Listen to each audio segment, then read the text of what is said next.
Supply chain क्या होती है उसके बारे में एक ही सवाल दिया था। पक्की बात है, मुझे दो याद आ रहे हैं, मुझे खुद ही याद नहीं आ रहा दूसरा कौन सा, बट दो थे। चलिए जी, सप्लाई चेन क्या होती है?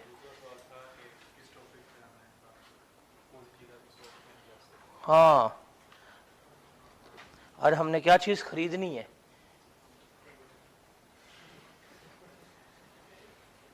उसके ऊपर भी बात करते हैं। समझिए सेल्स टैक्स होता क्या, जब हम कल बात कर रहे थे सेल्स टैक्स में हमने करना क्या है, क्या चीज़ लेके चलनी है, तो आपके पास डेफिनेशंस होंगी। ज़रा आपके सबके पास हैंडआउट्स मौजूद है ना? किसी के पास हैंडआउट्स ना हो, कहाँ गया? दो बच्चे, चलो हम आते हैं उसको देखते हैं। हैंडआउट्स में सबसे पहले जो हमारी डेफिनेशन आएगी वो है सेल्स टैक्स की, कि सेल्स टैक्स क्या होता है। इस डेफिनेशन के आगे आप लिख लें कि ये रीड ओनली है, इसको आपने याद नहीं करना।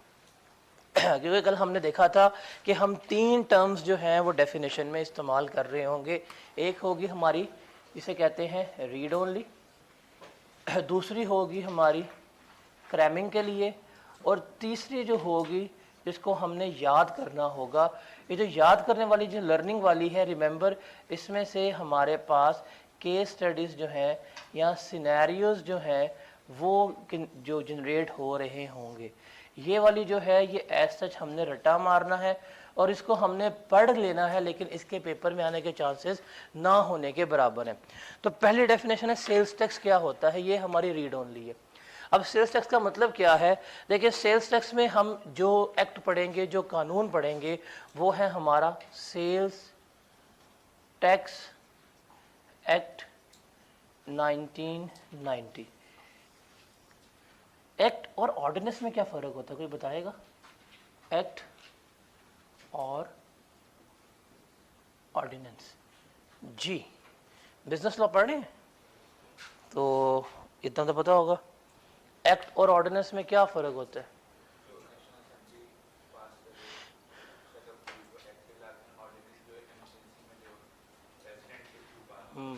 एक्ट वो है जो पार्लियामेंट के ज़रिए पास किया गया है, और ऑर्डिनेंस क्या है? जो पार्लियामेंट के अलावा जो सदर पाकिस्तान ने पास किया है वो हमारा क्या कहलाता है? ऑर्डिनेंस। हम जो यहाँ पे लॉ पढ़ेंगे वो कौन सा है? सेल्स टैक्स एक्ट 1990 है। इसके मुताबिक हमारे मुल्क में क्या हो रहा है? तमाम टैक्स जो है वो कैलकुलेट किया जा रहा है। टैक्स जो है, रिमेंबर, टैक्स कभी भी वॉलेंट्री कंट्रीब्यूशन नहीं होती। टैक्स की अगर हम जब भी बात करते हैं तो टैक्स का मतलब है ये इन्फोर्स्ड कंट्रीब्यूशन है। इन्फोर्स का मतलब क्या है कि हुकूमत जो है इसको बाय द पावर क्या कर रही है? लागू कर रही है, इम्पोज कर रही है। और बाय द पावर की जब हम बात करते हैं तो ये लीगल पावर्स होती हैं, कानूनी तौर के ऊपर क्या कर रही होती हैं वो इसको लेकर चल रही होती है। तो टैक्स हमेशा जो है वो किसी ना किसी कानून के मुताबिक जो है वो गवर्नमेंट कलेक्ट कर रही होती है। गवर्नमेंट कभी भी ये नहीं कहती कि जी मस्जिदों में ऐलान करवा रही होती है जिसका दिल करता है वो टैक्स अल्लाह का प्यारा जो है वो हमें दीजिए, हमें कबूल है। नहीं, वो कहती है भाई टैक्स निकालो, गन पॉइंट के ऊपर आपसे टैक्स जो गवर्नमेंट है लेके जा रही होती है। तो सेल्स टैक्स क्या होता है? रिमेंबर, सेल्स टैक्स का मतलब है कि इस एक्ट के मुताबिक, इस कानून के मुताबिक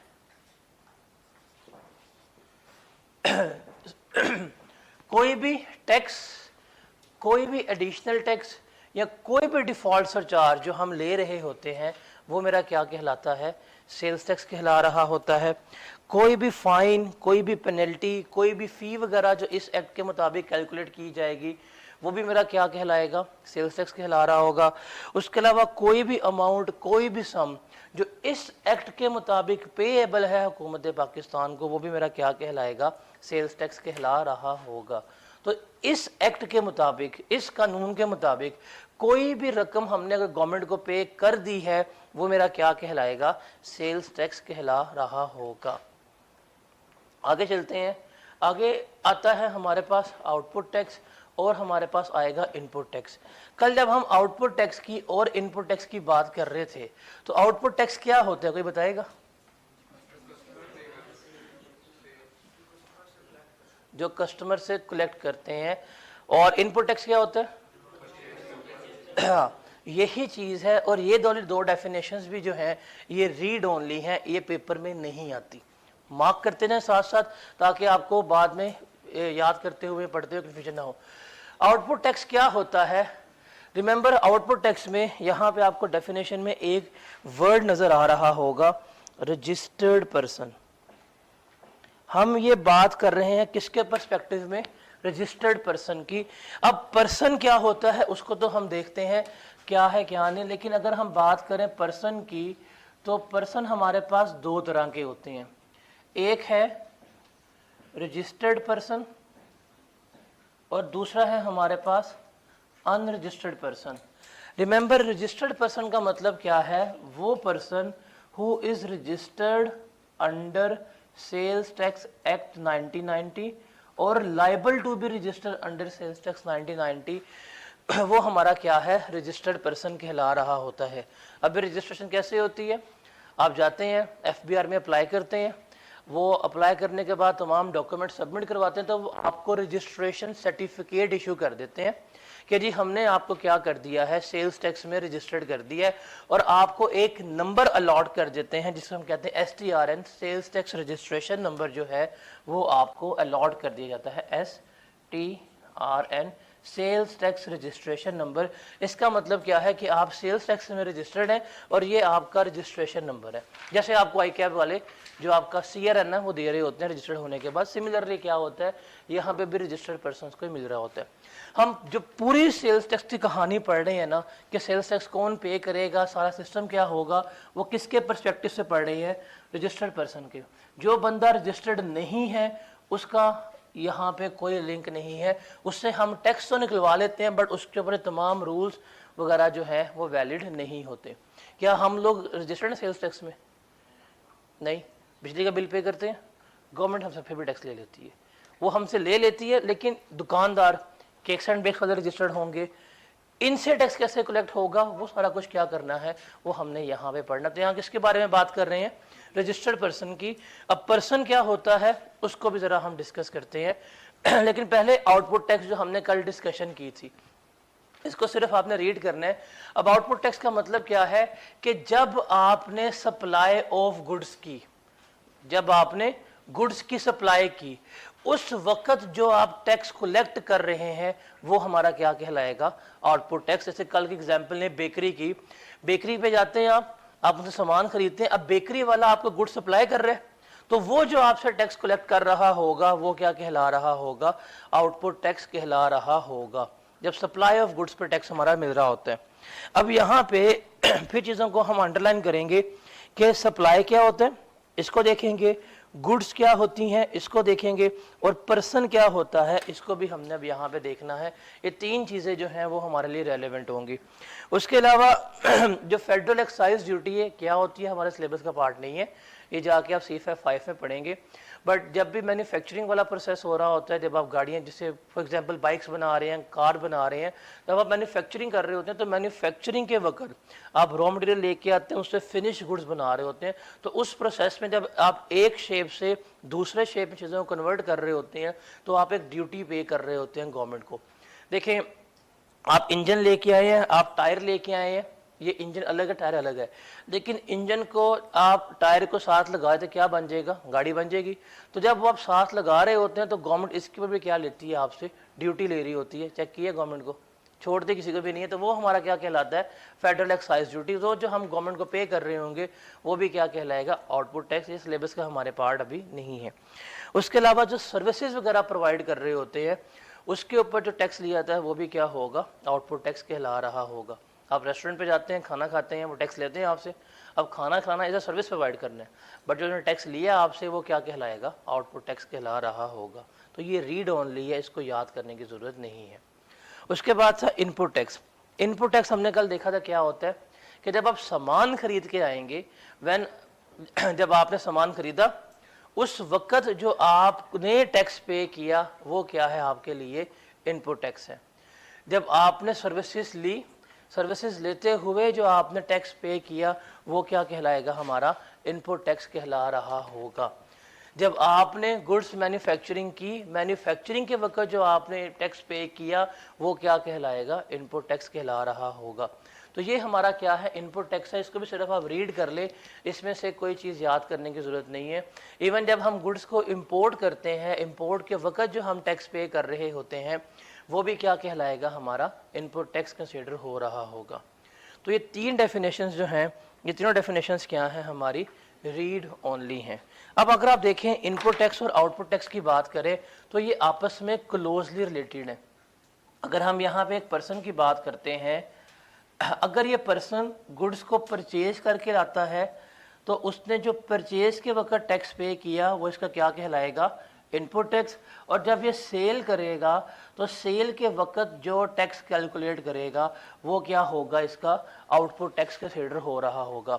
और फिर इसने जिसको सेल की है, मतलब यहाँ पे इसने अगर इस बंदे को सेल की है, ये टैक्स इसने पे किया होगा ना इसको, तो इसके लिए टैक्स कौन सा कंसीडर होगा, इनपुट, बिकॉज इसने पे कर दी है, इसने तो वसूल किया था, इससे तो वसूल किया था ना, इसका आउटपुट टैक्स है। अगर इसके पर्सपेक्टिव से बात करें तो ये क्या कहलाएगा, इसका ये इनपुट टैक्स जो है वो कंसीडर हो रहा होगा।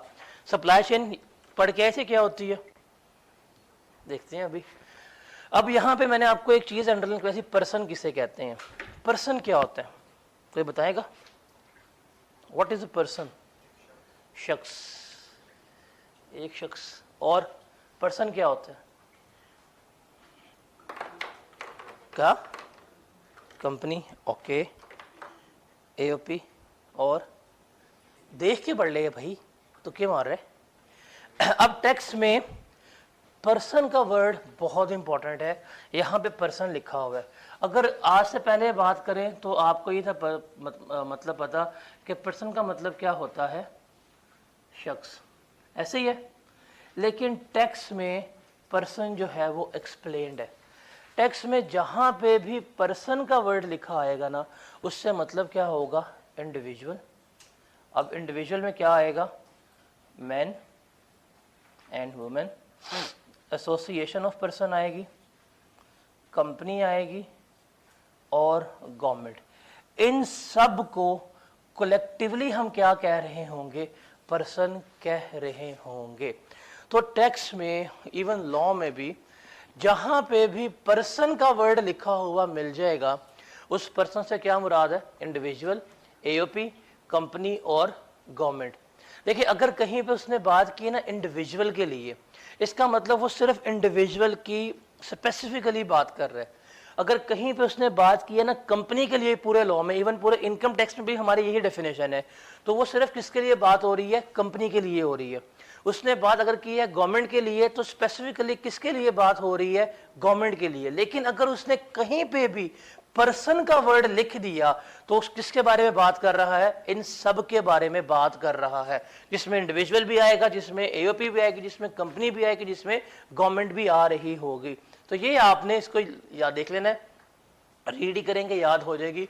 पर्सन में क्या कुछ शामिल होगा, इंडिविजुअल, कंपनी आएगी। अब कंपनी क्या होती है ये हम जाके इनकम टैक्स में पढ़ेंगे, लेकिन आप जाके बिजनेस में पढ़ेंगे कंपनी क्या होती है। कंपनी मतलब जो एज अ कंपनी एक्ट के तौर के ऊपर रजिस्टर्ड हुई है, उसको भी हम क्या करेंगे, कंपनी ही कंसिडर कर रहे होंगे। उसके अलावा फेडरल गवर्नमेंट, हमारी जो वफाकी हुकूमत है वो इसमें आ रही होती है, हमारी प्रोविंशियल गवर्नमेंट, सूबाई हुकूमत वो इसमें आ रही होती है, जो हमारी फॉरेन गवर्नमेंट्स हैं वो इसमें आ रही होती हैं, मतलब यूके गवर्नमेंट हो गई है, सऊदीया की होगी। इवन जो फॉरेन गवर्नमेंट्स की पॉलिटिकल सब डिवीजन है, जैसे अगर यूके में लंदन गवर्नमेंट अलग है, जो उनकी मेट्रोपॉलिटन गवर्नमेंट है, वो भी क्या होगी हमारे लिए यहाँ पे कंसिडर हो रही होगी। फिर जो पब्लिक इंटरनेशनल ऑफिसेज हैं, जैसे आप कर लें यूनेस्को हो गया, WHO हो गया, ये भी क्या है हमारे पर्सन ही कंसिडर हो रही होंगी। उसके अलावा तो ये सारी चीज़ें जो हैं वो हमारी क्या है, पर्सन कंसिडर हो रही होती हैं। एओपी क्या होती है, पार्टनरशिप फर्म। तो ये सारे के सारे हम क्या कह रहे होते हैं, कलेक्टिवली पर्सन कह रहे होते हैं, ठीक है। तो पर्सन इंक्लूड्स क्या क्या, individual, AOP, company and government. याद हो जाएगी। अगर पेपर में कहता है डिफाइन पर्सन तो क्या लिख के आएंगे जरा बोले, इंडिविजुअल, कंपनी, एओपी और गवर्नमेंट।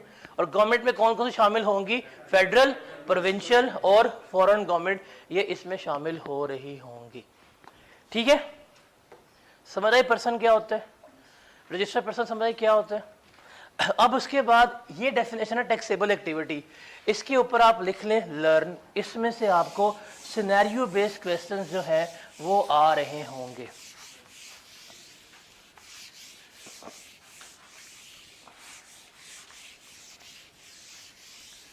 उससे पहले ज़रा ना हम एक टेबल बनाते हैं और हमने सप्लाई चेन को पढ़ना है क्या है और किस तरह से वो चल रही होगी।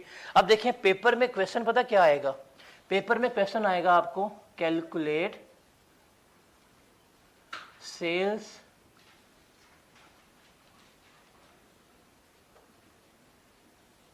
Tax liability. पेपर में ना न्यूमेरिकल जो 18 नंबर का आना है उसकी क्या रिक्वायरमेंट है, सेल्स टैक्स लायबिलिटी। अब सेल्स टैक्स लायबिलिटी चूंकि हमने साथ साथ न्यूमेरिकल्स भी करनी है, मैंने आपको फॉर्मेट क्रैम नहीं करवाना, मैंने आपको फॉर्मेट जो है बिल्कुल साथ साथ समझाना है कि न्यूमेरिकल के फॉर्मेट में चीज़ें किस तरह आएंगी।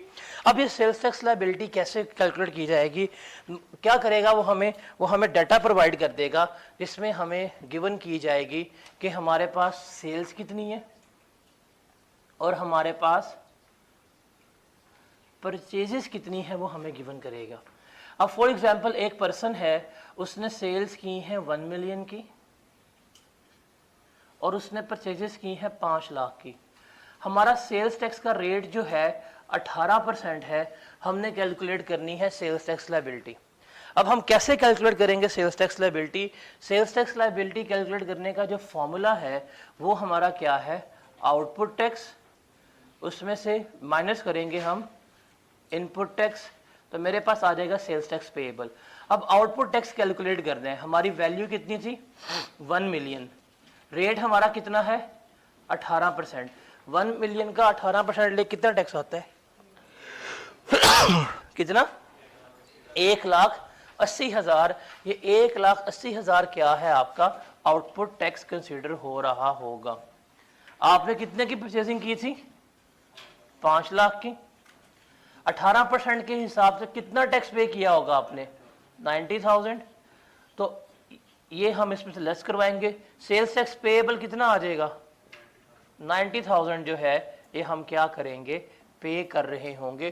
तो ये जो चीज़ हमने यहाँ पे लिखी है न्यूमेरिकल्स में, हमने यही चीज़ जो है वो क्या करनी है, सीखनी है। हमारी रिक्वायरमेंट यही है जिसको हम क्या करेंगे लेकर चल रहे होंगे। एक और एग्जांपल हम देखते हैं, एक बंदा है उसने सेल्स की हैं 4 मिलियन की, उसने परचेजेस की हैं 35 लाख की। जरा मुझे जल्दी से कैलकुलेट करके बताएं इसका सेल्स टैक्स पेबल कितना आएगा जल्दी से, फिर मैं इसको बोर्ड पे सॉल्व करता हूं और सब ने बताना है, मैं सबका चेक करूंगा। जल्दी से बताएं इसका सेल्स टैक्स पेबल कितना आएगा, हरी अप। सेल्स टैक्स में रेट 18% ही है, वो चेंज नहीं होता। सेल्स टैक्स का रेट जो है वो चेंज नहीं होगा। कितना है आपका पेबल कितना आ रहा है 90,000, ठीक है, बाकियों को भी करने दो।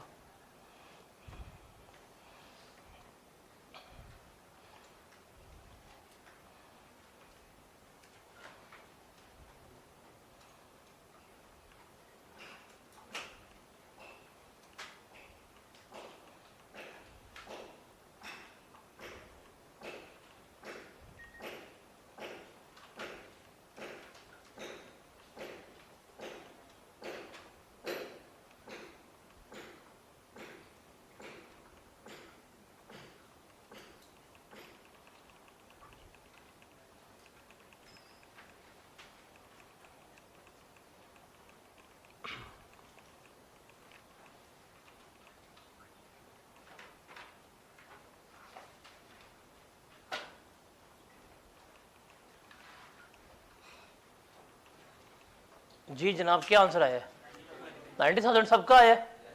कैसे निकाला है पहले मुझे बताएं, आप लोगों का आउटपुट टैक्स कितना आया है 72 रुपीज, 7,20,000। आपका इनपुट टैक्स कितना आया 6 लाख, कितना पे हुआ, कितना पे 90,000, ये हमारा सेल्स टैक्स पेएबल है। ये तो आप लोगों को पहले दिन ही आ गया, जाओ छुट्टी करो, फिर पेपर देगा उसके साथ जाके, यही तो करना है अपने पेपर में जाके। 30 नंबर इसमें से मिलते हैं, बट वो करना कैसे है वो भी आपको बताते हैं। तो इस तरह से हमारी रिक्वायरमेंट क्या होती है, सेल्स टैक्स पेएबल जो है वो हमने कैलकुलेट करना है। अब सेल्स टैक्स पेएबल में ना मैं आपको सप्लाई चेन क्या होती है पहले वो बताएं, फिर हम जरा देखते हैं कि इसको इनडायरेक्ट टैक्स कहते क्यों हैं, और इनपुट टैक्स और आउटपुट टैक्स क्या और किस तरह से कैलकुलेट होगा, जरा उसका एक टेबल बनाते हैं और इस टेबल को जरा आप लोगों ने समझना है। पहले बताएं सप्लाई चेन क्या होती है, बताएं सप्लाई चेन क्या होती है।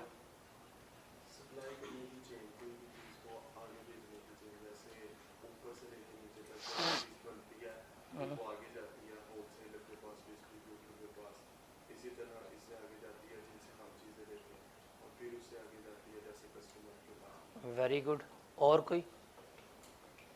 सप्लाई चेन क्या होती है? सेम, चले सेम होती है सप्लाई चेन। भाई ने बात बिल्कुल ठीक की है। सप्लाई चेन बेसिकली क्या है, यहां पे है एक हमारे पास कस्टमर,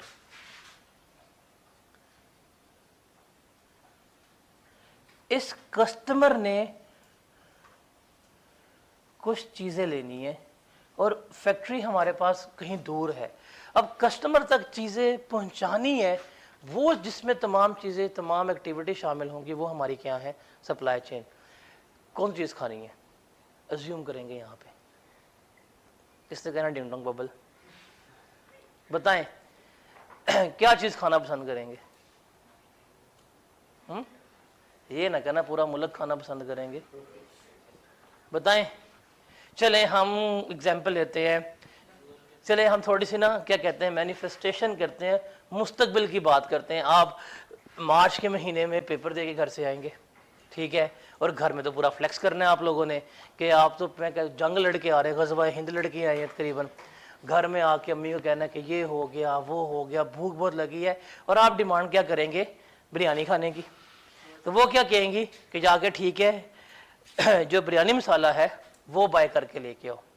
आप बैठे हुए हैं चीचू की मलिया में, ठीक है, कोई तो मुझे खुद नहीं पता, नाम तो याद है, कोई दूर दराज इलाका है, आप वहां पे बैठे हुए हैं। चले हम पत्तों की कर लेते हैं, आप बैठे हुए हैं यहाँ पे एक पत्तों की के दूर उफ्तादा गांव में एक बैठे हुए हैं आप, ठीक है, ठीक है। फैक्ट्री जो नेशनल की फैक्ट्री है, लेट्स सपोज वो है कोयटा में। अब क्या करेंगे आप फैक्ट्री के मालिक को कॉल करेंगे, वो अपना हेलीकॉप्टर बुक करेगा, उड़ता हुआ आएगा, आपके छत के ऊपर लैंड करवाएगा और कहेगा जी ये लें आपका 134 रुपये वाला बिरयानी मसाला। ऐसे होगा? ऐसे तो नहीं होगा, है सो छोटा यार, पत्तों की में क्या करना है 250 वाला खा के, तो क्या करेंगे? अब आप खुद सोचें, जो आपको गुड्स अवेलेबल हैं ये कहाँ पे मैन्युफैक्चर हो रही है, मैन्युफैक्चर कहाँ पे बैठा हुआ है? कोई मैन्युफैक्चर बैठा हुआ है कराची में, कोई बैठा हुआ है KPK में, कोई बैठा हुआ है बलूचिस्तान में, लेकिन गुड्स तो आपको घर के बाहर से मिल रही हैं। वहाँ से गुड्स उठा के यहाँ तक जो आई है, कोई ना कोई चेन इन्वॉल्व हुई होगी, वो हमारी क्या कहलाती है, सप्लाई चेन कहला रही होती है। अब सप्लाई चेन में जो मैक्सिमम लोग हमारे इन्वॉल्व होते हैं, तो कहानी शुरू होती है हमेशा हमारी किससे, इम्पोर्टर से। हम बात कर रहे हैं सप्लाई चेन की, कहानी किससे शुरू होगी, इम्पोर्टर से। इम्पोर्टर कौन है? वो बंदा जो रॉ मटेरियल वगैरह इंपोर्ट कर रहा है। पाकिस्तान में बहुत चीज़ें हैं जो बनती नहीं है बल्कि इंपोर्ट होती हैं, और हमारा कंट्री अनफॉर्चुनेटली एक नेट इंपोर्टर कंट्री है, क्योंकि हमारे कंट्री में जो रॉ मटेरियल है वो इंपोर्ट ही होते हैं। तो इंपोर्टर क्या करेगा, सामान इंपोर्ट करेगा। अब उसने सामान तो इंपोर्ट कर लिया, इंपोर्ट करने के बाद ये सामान किसको दे देगा, मैन्युफैक्चरर को दे देगा, फैक्ट्री वाले को दे देगा कि ये लो भाई सामान, ये तुम्हारा काम है, अब जो तुमने काम करना है करो। मैन्युफैक्चरर के पास क्या आ जाएगा, raw material. Just take an example, ये लाइट बननी है, ये लाइट वाली फैक्ट्री है। अब इसमें जो लगनी है LEDs, जो इसकी चिप होती है वो इंपोर्ट होगी, यहाँ थोड़ी बनती है पाकिस्तान में, वो क्या होगी, चाइना से इंपोर्ट होगी। अब इंपोर्टर ने वो इंपोर्ट करवा ली है, अब आपकी फैक्ट्री लगी हुई है, आपने इंपोर्टर से माल खरीदा और कहाँ ले आए हैं, अपनी फैक्ट्री में ले आए हैं। फैक्ट्री में ला के आपने ये चिप को जोड़ा, ये शीशा लगाया, सामने तारे लगाई, और क्या होगी, आपकी लाइट जो है वो तैयार हो गई, डन। अब क्या मैन्युफैक्चर गली गली में आएगा बेचने के लिए? नहीं। मैन्युफैक्चर किसको सामान देगा फिर आगे? डिस्ट्रीब्यूटर्स को देगा। अब हर रीजन के क्या होते हैं, डिस्ट्रीब्यूटर्स होते हैं। वो अपने एक डिस्ट्रीब्यूटर को सामान दे देगा कि ये मेरा डिस्ट्रीब्यूटर लाहौर का है, ये सामान आओ मेरे से ले जाओ, और तुमने पूरा लाहौर का रीजन जो है वो कवर करना है। ये डिस्ट्रीब्यूटर मेरा कराची का है, सामान ले जाओ, तुमने कहाँ बेचना है, पूरे कराची में बेचना है।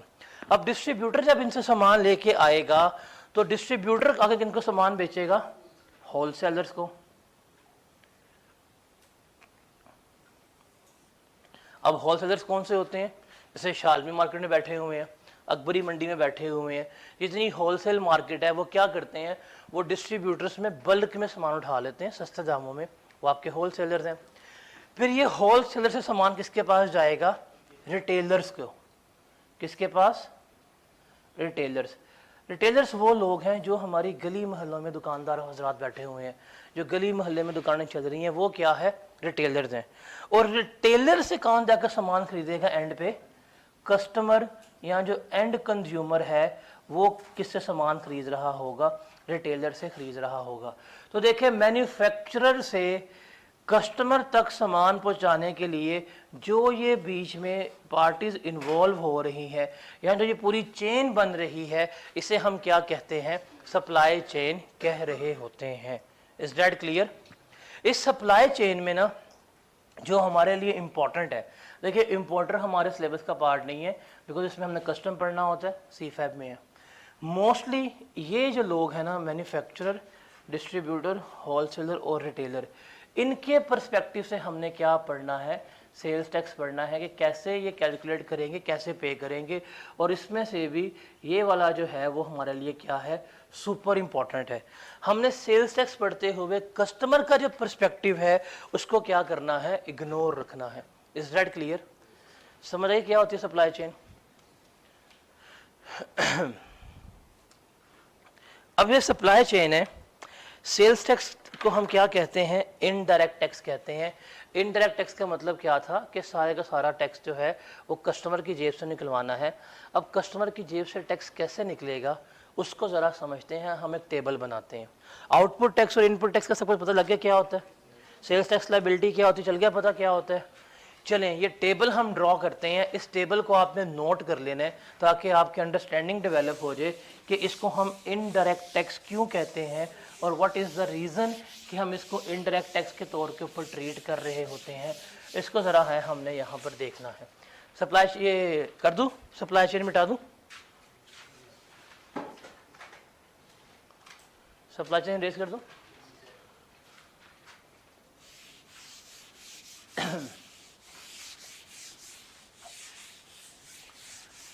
अब सवाल ये है कि सामान तो हम लोग खरीदते हैं, एंड कंज्यूमर, टैक्स हम पे करते हैं, हम ही पे कर रहे हैं ना।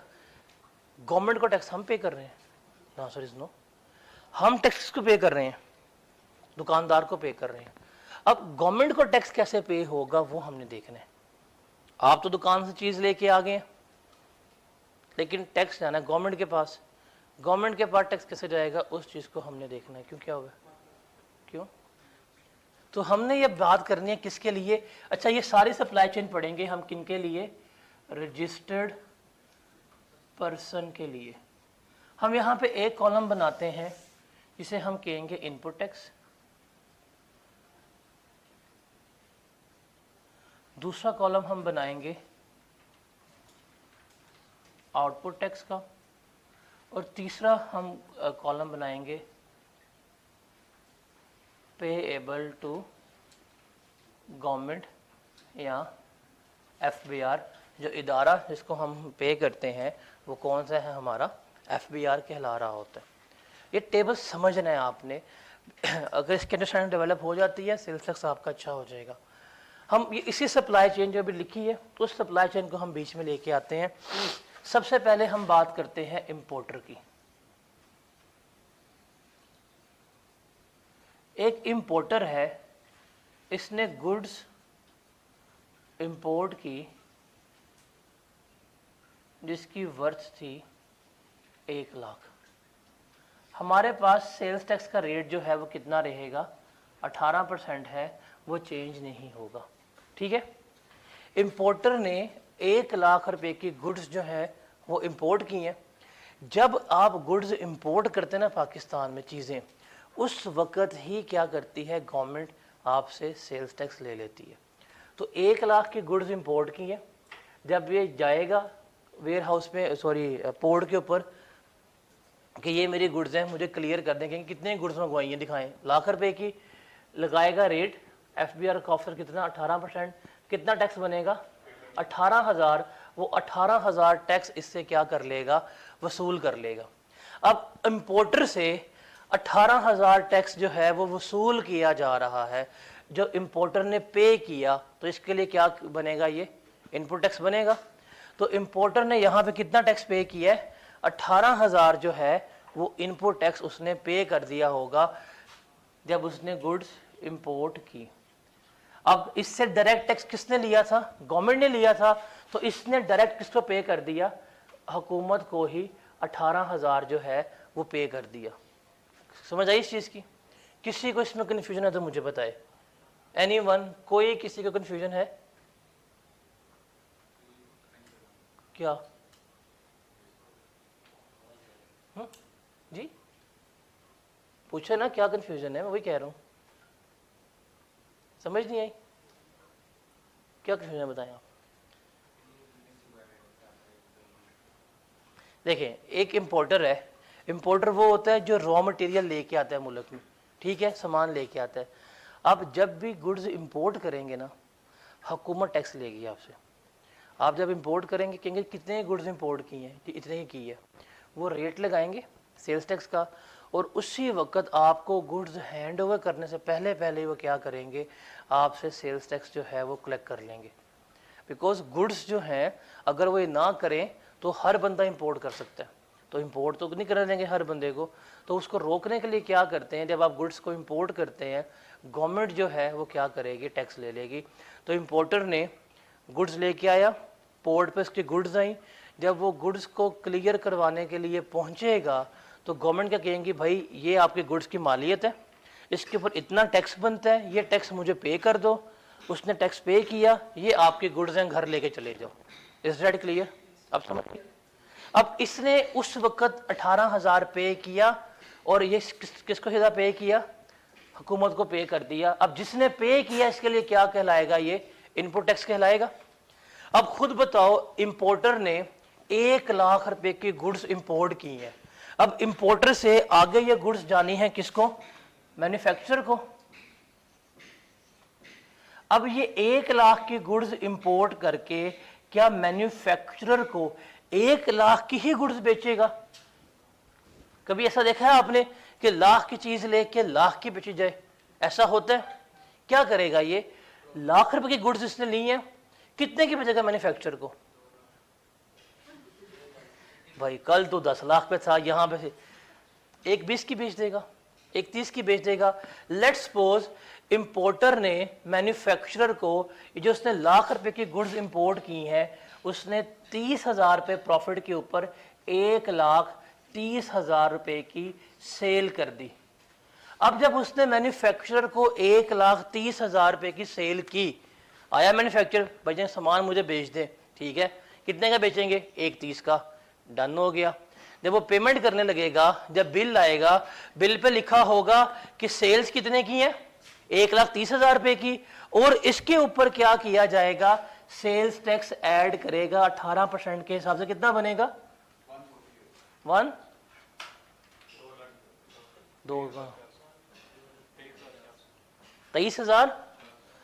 23,400 लिखा होगा GST, और टोटल बिल कितना बना देगा वो आपका, 1,53,400 का इनवॉइस बना के आपको दे देगा। इसको वही अज्यूम करें, आप जाते हैं केक्स एंड बेक के ऊपर सामान लेने के लिए, लिखा हुआ है 400 रुपए की चीज ली है, वैल्यू लिखी हुई है, नीचे लगाया GST का रेट, और आपको कहा जी आपने 450 रुपए मुझे पे कर देने। आप कितना पे करके आएंगे? 450 रुपये ही पे करके आएंगे, ऐसे ही होगा। अब इसने कितने की सेल्स की है इसको, मैन्युफैक्चरर को? 1.30 की। और मैन्युफैक्चरर से टैक्स कितना लिया इसने? 23,400 का। जो इसने मैन्युफैक्चरर से टैक्स रिसीव किया है वो इसका क्या कहलाएगा? आउटपुट टैक्स कहलाएगा। Is that clear? तो आउटपुट टैक्स इसने कितना लिया मैन्युफैक्चरर से? 23,400 का। यहां तक कोई मसला कि आउटपुट टैक्स कैसे आया बताओ जरा, किसी को मसला है तो बताए, मैं वेट करता हूं यहाँ पे।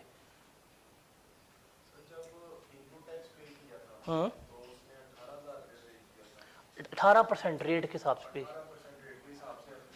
पे किया। तो जब वो आगे सेल कर रहा है तो उस वक्त टैक्स 18% रेट लगाते हैं। ठीक है, लेकिन इनपुट या आउटपुट में यही है ना कि सर वो जो पे करेगा वो अगले बंदे से ले लेगा, लेकिन रेट पे लेगा, अमाउंट पे नहीं, 18% लगा के लेगा।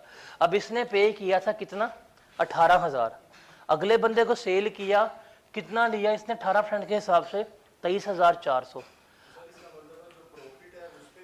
प्रॉफिट पे टैक्स लगेगा, सेल्स टैक्स। अब क्या होगा? इसने कितना पे किया था? 18,000। इसने कितना वसूल किया है? 23,400। अब इसे हुकूमत कहती है कि तुमने आउटपुट टैक्स कितना लिया है? ये 23,400।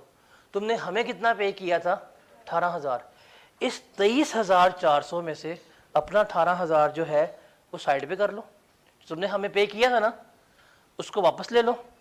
बाकी कितना बनता है एक्स्ट्रा जरा बताओ? 5,000।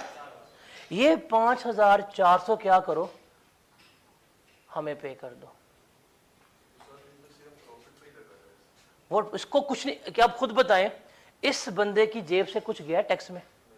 18 पे किया, जब सेल्स की है उसमें से 18 वसूल कर लिया और बाकी किसे पे कर दिया? गवर्नमेंट को। अब ये जो 5,400 है ये एक्चुअल किसकी पॉकेट से गया? मैन्युफैक्चरर की पॉकेट से गया। अब इसका मतलब जब मैन्युफैक्चरर ने गुड्स बाय की हैं, कितने की बाय की थी इसने? 1,30,000 की। इस 1,30,000 रुपए के ऊपर इसने कितना टैक्स पे किया था? 23,400। इसका मतलब जो इंपोर्टर का आउटपुट टैक्स था वो मैन्युफैक्चरर का क्या बनेगा? इनपुट टैक्स बनेगा। ठीक है, अब मैन्युफैक्चरर कितना टैक्स पे करके आ गया? 23,400 का पे करके आ गया। अब ये रॉ मटेरियल लेके आया है, गुड्स को बनाएगा, गुड्स को मैन्युफैक्चर करेगा। अब ये मैन्युफैक्चर करने के बाद सेल करेगा, ऐसे ही है। अब मैन्युफैक्चर करने के बाद किसको सेल किया जाएगा? डिस्ट्रीब्यूटर को। कितने का सेल करेगा? फॉर एग्जाम्पल इसने गुड्स मैन्युफैक्चर करके बेची हैं तो ये इसको बेच रहा है 2.5 लाख रुपए की, बिकॉज मैन्युफैक्चरिंग कॉस्ट में तो होगी, लेबर लगी होगी, मटेरियल है, वो सब कुछ लगा होगा। 2.5 लाख रुपए की ये गुड्स बेचता है किसको? डिस्ट्रीब्यूटर को। डिस्ट्रीब्यूटर आया, सर सामान बेच दें, कितने का जी? 2.5 लाख रुपए का। डिस्ट्रीब्यूटर से टैक्स लिया जाएगा, किस रेट पे लिया जाएगा? 18% के हिसाब से। जरा बताएं कितना टैक्स बनेगा? कितना? 45,000। तो डिस्ट्रीब्यूटर से टैक्स कितना लेगा? 45,000। वो यहां पे लिख लेगा जी कितना टैक्स आया? 45,000। अब इसको भी गवर्नमेंट कहती है कि हाँ भाई मैन्युफैक्चरर तुमने कितना टैक्स पे किया था? इनपुट सर 23,400 का। सेल्स की है जी, सेल्स कर दी है। कितना वसूल किया है? 45। इस 45,000 रुपए में से अपना 23,400 साइड पे कर लो, तुमने हमें पे किया है। बाकी कितना बनता है? 21,600 हमें क्या कर दो? पे कर दो। अब जरा खुद बताएं, मैन्युफैक्चरर की पॉकेट के ऊपर क्या 1 रुपए का भी बर्डन आया? खुद बताएं। इंपोर्टर अभी तक क्या इंपोर्टर की पॉकेट में से, इंपोर्टर के अकाउंट में से 1 रुपया भी जाती गया टैक्स का? जो उसने पे किया उसने अगले बंदे से रिकवर करवा लिया। मैन्युफैक्चरर ने 23,400 पे किया था, इसने किससे रिकवर करवा लिया है? डिस्ट्रीब्यूटर से। तो क्या इन दोनों बंदों की पॉकेट में कोई फर्क पड़ा है? चलिए ठीक है, आगे चलते हैं। आगे बात करते हैं डिस्ट्रीब्यूटर की। डिस्ट्रीब्यूटर ने सामान कितने का परचेज किया है? 2,50,000 का। अब डिस्ट्रीब्यूटर कितना टैक्स पे करके आया हुआ है? 45। ये इसका हो गया इनपुट टैक्स। अब डिस्ट्रीब्यूटर आगे किसको सेल करेगा? होलसेलर को। अब यहाँ पे प्रॉफिट मार्जिन थोड़ा कम हो जाता है। फॉर एग्जांपल ये आगे इसको सेल कर देता है 2,70,000 की। अब 2,70,000 के ऊपर भी ये टैक्स लेगा 18% के हिसाब से। कितना बनेगा ज़रा बताएं? 270 इंटू 18 कितना बनता है? 48,600 ये उससे आउटपुट टैक्स लेगा। अब बताओ इस 48,600 में से अपना इनपुट एडजस्ट कर लेगा, रिमेनिंग कितना बनता है? 3600। 3600 ये क्या कर देगा? गवर्नमेंट को पे कर देगा। क्या इस डिस्ट्रीब्यूटर की जेब में से भी 1 रुपया टैक्स गया? जो पे किया सारा किससे रिकवर कर लिया? अगले बंदे से रिकवर कर लिया। अब ये जो होलसेलर है इसने कितने का सामान लिया? ये 2,70,000 का। कितना टैक्स पे किया था इसने? 48,600। अब इसके पास कौन जाएगा? नंबर 5 पे रिटेलर। अब ये फॉर एग्जांपल ये बेचता है रिटेलर को 2,80,000 का सामान। 18% के हिसाब से कितना टैक्स लेगा बताएं जरा? कितना? 50,400 इसने आउटपुट टैक्स लिया। कितना पे करेगा गवर्नमेंट को ये? 1800। 1800 ये गवर्नमेंट को पे कर देगा। ओ अब आगे बात रिटेलर की। रिटेलर जो है वो 2,80,000 का सामान लेके आया है और ये टैक्स कितना पे करके आया है? 50,400। अब बताएं रिटेलर से एंड पे सामान कौन खरीदेगा? कस्टमर। एंड पे आ गया हमारे पास ये नंबर 6 के ऊपर कस्टमर। कितने का सामान बेचना है? 320 का बेच दूं? नहीं, मैंने 320 का बेचना है, नाजायज मुनाफा कमाना है।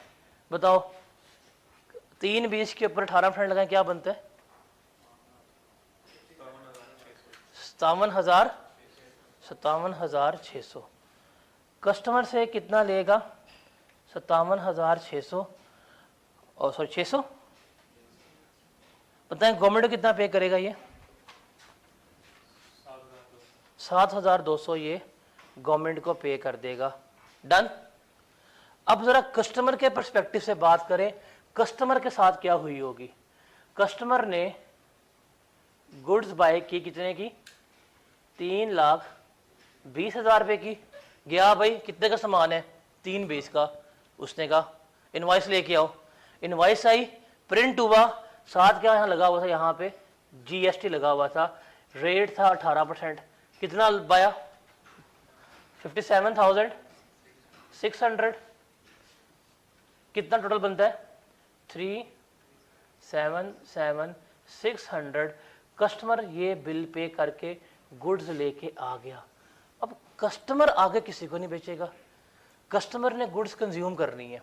अब जरा मुझे इस कॉलम का सम करके बताएं कितना बनता है? शाबाश जल्दी से। टोटल टैक्स का सम कितना बनता है बताएं?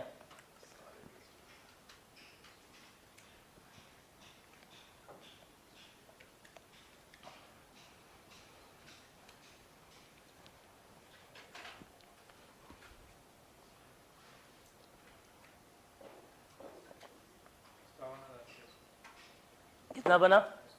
57,600। अब आप खुद देखें इस सप्लाई चेन में हुआ क्या है। एक चीज जो लाख रुपए की आई थी वो लोगों ने लाख से करते हुए 3,20,000 की बेची है। इसको यहाँ पे यहाँ जाते हुए टोटल टैक्स कितना बना है? 57,600।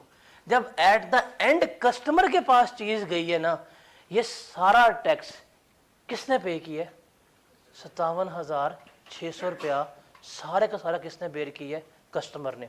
आप इस कस्टमर से पहले देखें, इंपोर्टर ने जो इनपुट टैक्स पे किया था आउटपुट से क्लेम कर लिया। क्या इसके जेब के ऊपर 1 रुपये का ही फर्क पड़ा है? इसने जो पहले पे किया इसने अगले से वसूल कर लिया, जो एक्स्ट्रा वसूल किया था वो किसको पे कर दिया? हुकूमत को पे कर दिया।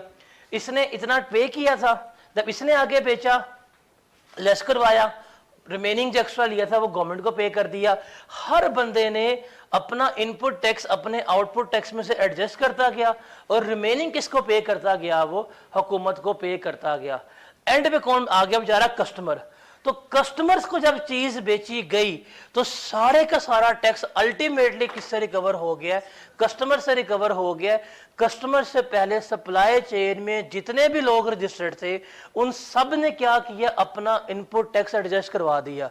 लेकिन जब कस्टमर सामान लेके आया तो इंपोर्ट से लेके देखें यहां से लेके यहां तक टोटल टैक्स कितना था, 57,600। वो सारा किसकी पॉकेट से निकला है, कस्टमर की पॉकेट से निकला है। इसलिए हम इसे क्या कहते हैं, इनडायरेक्ट टैक्स कहते हैं। क्या कहते हैं, इनडायरेक्ट टैक्स की। ये इनडायरेक्टली सारे का सारा किसकी जेब से निकल रहा है, कस्टमर के, एंड कंज्यूमर की। तो ये जो आप जितनी चीजें कंज्यूम कर रहे हैं ना, इवन ये मार्कर ही है, इसके ऊपर जितना भी टैक्स है वो किसने पे किया है, कंज्यूमर ने। बिकॉज मैन्युफैक्चरर से लेके रिटेलर तक हर बंदा तो अपना टैक्स एडजस्ट करवा रहा है। उनको सेल्स टैक्स से कोई फर्क नहीं पड़ा, उनके लिए कोई चीज महंगी नहीं हुई। लेकिन जिसने एंड कंज्यूमर के तौर के ऊपर चीज खरीदी है, सारा टैक्स कौन पे करेगा, वही बंदा पे कर रहा होगा। So that is the reason कि हम इसे क्या कहते हैं, इनडायरेक्ट टैक्स कह रहे होते हैं। सेल्स टैक्स के मल्टीपल नाम जो हैं वो इस्तेमाल हो रहे होते हैं। एक इसे हम कहते हैं इनडायरेक्ट टैक्स,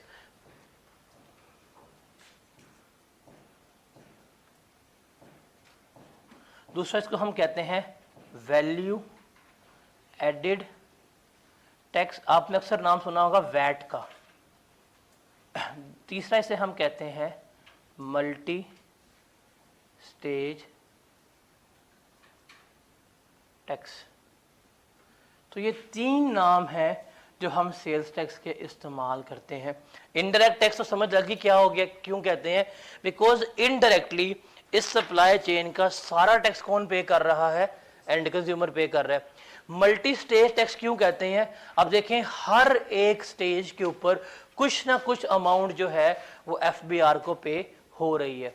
और इसको वैल्यू एडेड टैक्स क्यों कहते हैं, वैट। देखें लाख की चीज 1/30 में बेची तो फिर टैक्स था जो गवर्नमेंट को पे हुआ है। अगर लाख की चीज होती, लाख की बेचते तो कोई टैक्स में इजाफा आना था, नहीं।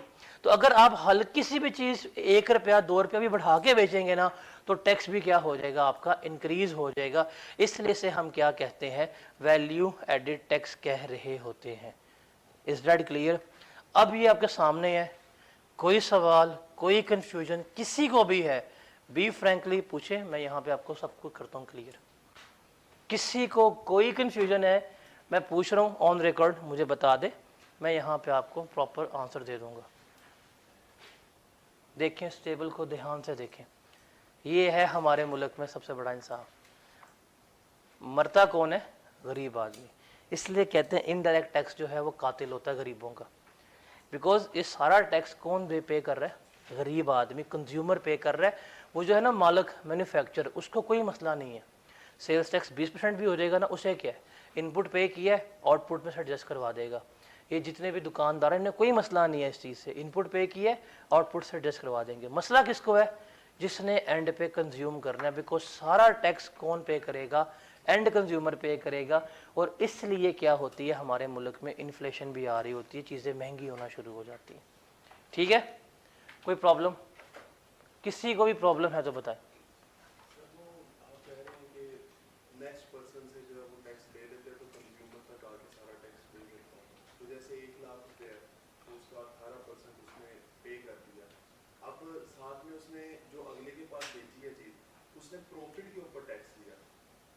वो प्रॉफिट नहीं कहेंगे, उसे कहेंगे value added, value added tax है। आपने 1 लाख की चीज़ 1/30 में बेची है तो 30,000 के आपने उसमें वैल्यू एडिशन की है, तो उस वैल्यू एडिशन के ऊपर टैक्स जो है वो गवर्नमेंट को पे किया है। लेकिन उसने नहीं पे किया, इसने नहीं पे किया, इसने वो जो 30,000 की एक्स्ट्रा अमाउंट बनती थी वो इससे लेके गवर्नमेंट को पे की है। इसकी तो जेब से कुछ नहीं किया ना। अब इसने देखो 1/30 की चीज़ 2.5 में बेची है, 1/20 की वैल्यू एडिशन हुई है, उसके ऊपर जितना इजाफी टैक्स था वो किससे लिया है, इसी से लेके क्या किया है, पे किया है। तो हर बंदा अगले बंदे से टैक्स लेके क्या कर रहा है, गवर्नमेंट को पे कर रहा है। इनकी जेब पे कोई फर्क नहीं पड़ रहा होता।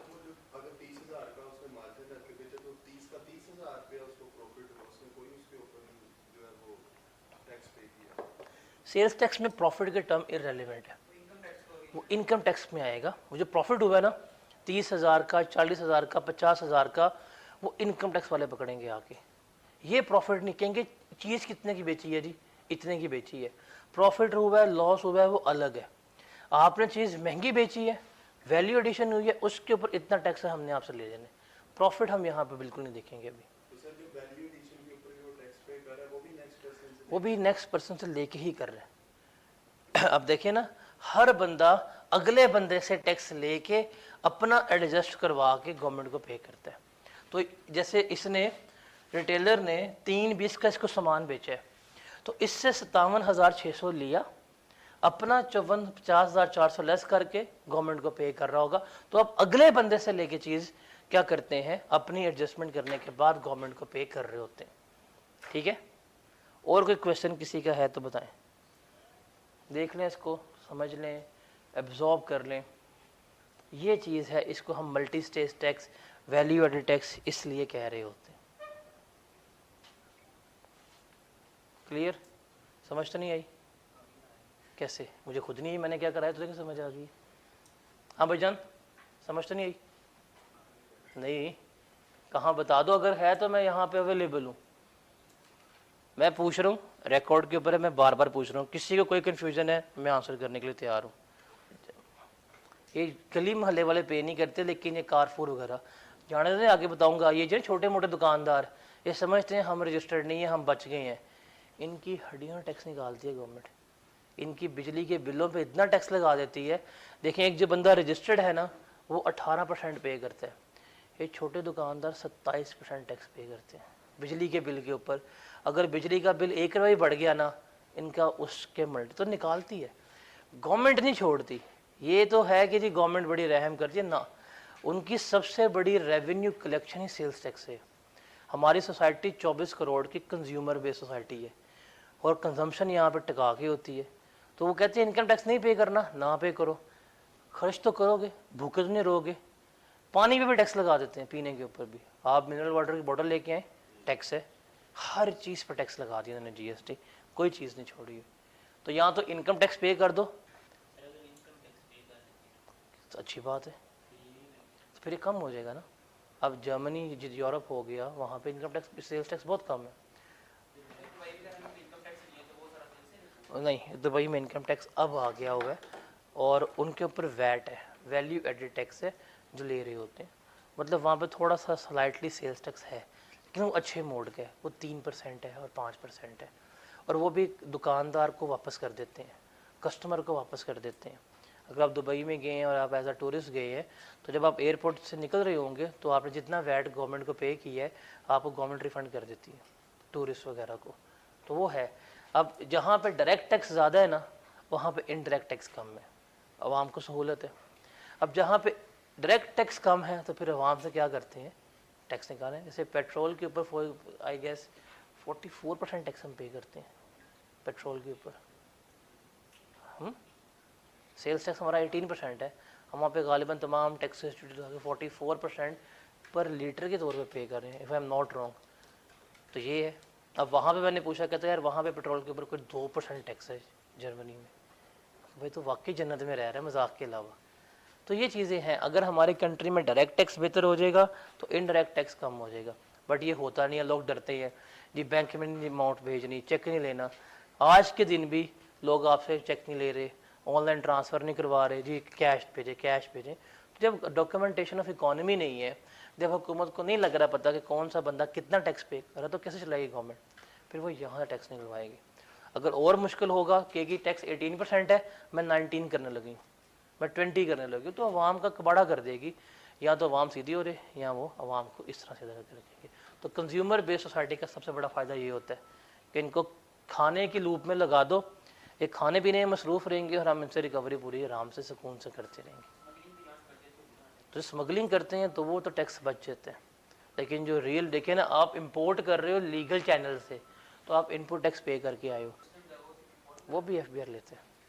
हमारे मुल्क का तमाम टैक्स कौन लेता है? एफबीआर लेता है। वेरियस कवानीन के मुताबिक income tax, sales tax, custom हो गया, एफईडी हो गया, सीवीटी वगैरह हो गया, सारा टैक्स एफबीआर ही लेता है। एफबीआर है federal board of revenue. Tax collecting authority Pakistan में एक ही है, FBR है। बहुत ठीक है फिर।